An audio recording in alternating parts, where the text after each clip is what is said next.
Welcome back to the Daily Mastermind. My name is George Wright III with your daily dose of inspiration, motivation, and education to get your week off to an amazing start. So today's topic is going to be the benefits of high-performance habits. It's this secrets of an extraordinary life and creating your best life, using some concepts from a mentor of mine, Brendon Burchard. Now, I recently went back to this amazing content, and I've done this once before, probably last year on the podcast, because Brendon wrote this book, High Performance Habits, how extraordinary people become that way. And the book was pretty instrumental in helping me to create some clarity in my life and structure some, extremely helpful daily rituals. So I want to give you a high-level review of some of the content that he covers, and maybe we'll get into some more details of that during the week on the podcast. But before I do, I love this quote from Aristotle that says, "We are what we repeatedly do. Excellence, then, is not an act, but a habit." And the reason I love that quote is because I do feel like we lose track of what matters most sometimes in our lives when we're trying to become better versions of ourselves. I think sometimes we struggle daily to constantly achieve happiness and fulfillment and prosperity through the acts or the activities that we're engaged in, but we lose focus of the fact that excellence is really a result. It's a result of habits that we develop in our life, not, simply the result of activity that we're trying to do at that given time. It's long-term habits that we create. And Brendon provides kind of a really good roadmap for how to achieve extraordinary results and an amazing life of happiness and achievement, because he has these 6 core habits of high achievers that he's created over the years of research and study that he's had. So, like many of us, he worked his whole life really hard and he achieved a lot of success and positive results, and he had his ups and downs, plateaus and failures. But it definitely seemed, to be that hard work it's just not enough, right? Maybe you've experienced this as well. I know I have. Have you ever felt like you were working really hard and focused on your strengths and following all these disciplined schedules and checklists, but you're still just not getting the results that you want? Or maybe you got results like I have, but you still don't feel fulfilled or satisfied or happy with those accomplishments that you were getting at these times. Well, look, you're not alone, and this is a great example of why just working hard and grinding really isn't enough to create an extraordinary life. And the concepts and content that Brendon has in his book points out that there are a couple of key truths that you've got to recognize before you can really make progress. And the first one is that achievement is not the problem. It's not the solution. Alignment is. And what that means is you have to understand that what's achievable is not always what is most important. It goes back to something I've mentioned many times on the podcast. Most people ask themselves the question, what do I want to do? Or what do I want to get? Like, what levels and goals do I want to hit? And the real question you should be asking yourself is, what do I want my life to be like? What emotions and experiences and lifestyle do you really want? This is the question you have to start with. And the second key factor is that certainty is the enemy of growth and high performance. By human nature, we're usually chasing success, but at the same time, we're hoping for certainty and predictability and comfort and safety in our lives. It's sort of like running a race with ankle weights on, right? Or being tied down with an anchor, but you're still trying to run. You can't outperform the marketplace while you're at the same time trying to hold yourself back. It doesn't work. Now, we do this because of fear or low self-esteem or self-confidence, and our past failures do that to us.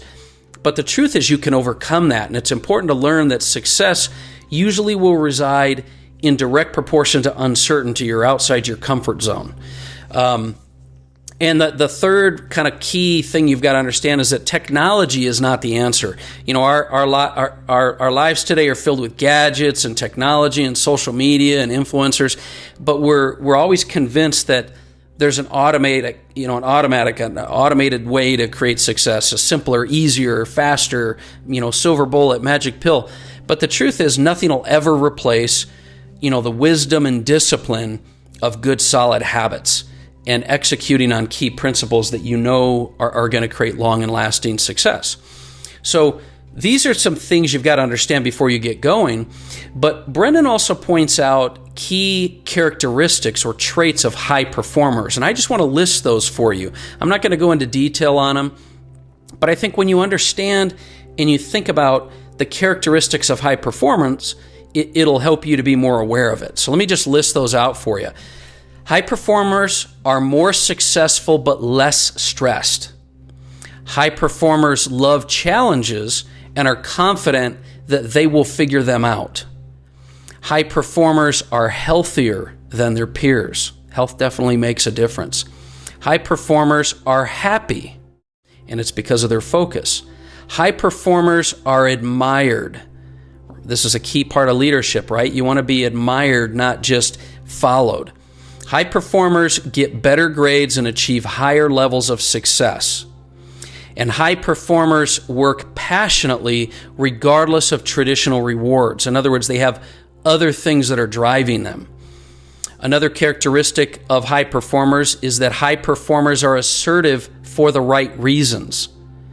And high performers see and serve beyond their strengths. Now, I want to make a note on this one because this is key. It's sometimes hard to see the greatness in ourselves, but if you realize that the characteristic is that you see and serve beyond your strengths, then what you're doing is you're stepping into your greatness. You're stepping up into what you know you can do. Even though you may not see that you can do it, you see and serve beyond your strength. I hope that makes sense. And then also key performers master unique output called prolific quality output. Now this basically means they produce results on the right things, not just results to create results. Sometimes we work on our checklists and we feel productive, but it's about being productive with the right things. So it's quality things. And finally, high performers are adaptive servant leaders. Adaptive servant leaders. Now what this means is high performers don't just develop skills in people, they develop people. They don't just develop skills in themselves, they develop people, and they serve people. And that's a key thing. So these are all characteristics. Now, once you begin to understand, learn, and sort of prioritize these traits that I just kind of outlined, it's much easier to understand why habits are going to be so important to become extraordinary, because people are not born leaders. It's very important that you understand that. High performers are not just born high performers. They become high performers and extraordinary leaders through the habits and discipline that they create. And these are the same habits and discipline that you can do. So let's take a second and explain a key difference between habits that Brendan talks about and then the habits that you may think or we talk about every day, because the habits are not all created equal, right? Most habits are things that you do over and over and over, and then they become automatic. You want to create habits of good health and things like that. There are habits that you create and you do over and over and over, and through that neuroplasticity, they become ingrained and automatic. But the habits that, and this is important, I want you to listen to me for a minute.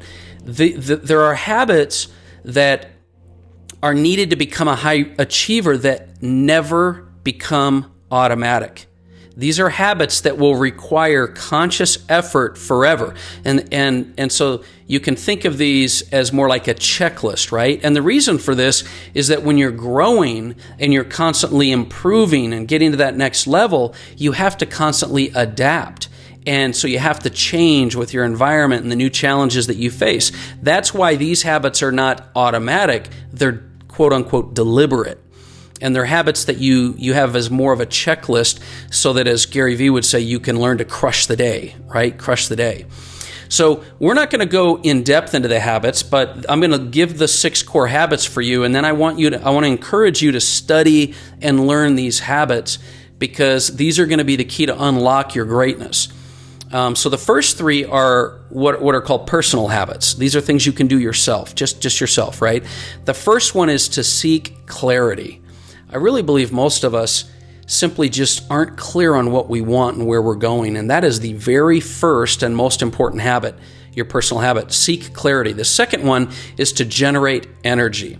Now, notice I didn't just say find energy get more energy. It says generate energy. I think high performers find ways to generate energy because they understand what they do, how they do. They can get refocused, and we'll talk about that a little bit later this week by creating intention when you do things. And the third personal habit is to raise your necessity. My partner Robert Stuberg always says, when you can make things change things from a want to a must, or as Tony Robbins says, from a could to a should, or a must, then that's when you raise necessity. You have to learn to raise necessity on key important areas in your life. Those are the first three habits. The second three habits are social habits. These are social habits. The fourth one is to increase productivity. Increase productivity. The fifth one is to develop influence. So as you can see, both of these habits, as well as the last one, they involve other people and teams and service and people around you and your environment. So number 4 was increase productivity. Number 5 was develop influence. And the sixth one, and this is the one that I really believe is the key that unlocks the next level of your performance, and that's to demonstrate courage. Because courage is that area when you reach it that really helps you get outside your comfort zone. It's the area that really takes you to your next level. So in review, the 6 habits are seek clarity, generate energy, raise necessity, increase productivity, develop influence, and demonstrate courage. Now, there are a couple of final thoughts I want to leave you with. I know we're a little bit longer than normal today, but there's just a couple quick thoughts I want to leave you with. First is that true and lasting success is never going to come from doing what is natural, certain, convenient, or automatic. It's as Brennan talks about in the book, it's most often going to come from things that challenge and push you outside your comfort zone. So let's just make a decision today that you accept that fact and you understand that true lasting success is not going to come from doing stuff that's easy, okay? Second, most people struggle with limiting beliefs that are going to keep them from creating their extraordinary life, regardless of how much hard work or effort you put into these habits. So you have to spend a little bit of time and identify what your limiting beliefs are. And you've got to get figured out from your past, whatever it is, what your limiting beliefs are that are going to keep you from achieving your high level of results from the core high performance habits. Okay, so that's a real important thing. And then third, and finally, the most important thing to remember through all of your personal development work or your financial education or your high performance habits is to always find and maintain a focus. Now, Brennan likes to talk about to succeed, always remember that the main thing is to keep the main thing, right? The main thing's got to be the main thing. Or you maybe have heard the acronym for FOCUS, F-O-C-U-S, is follow one course until successful. Focus is something that I believe most people, including myself, have a horrible time with because of distractions in the world. You've got to learn to maintain focus or you simply just won't get results because you won't be consistent enough.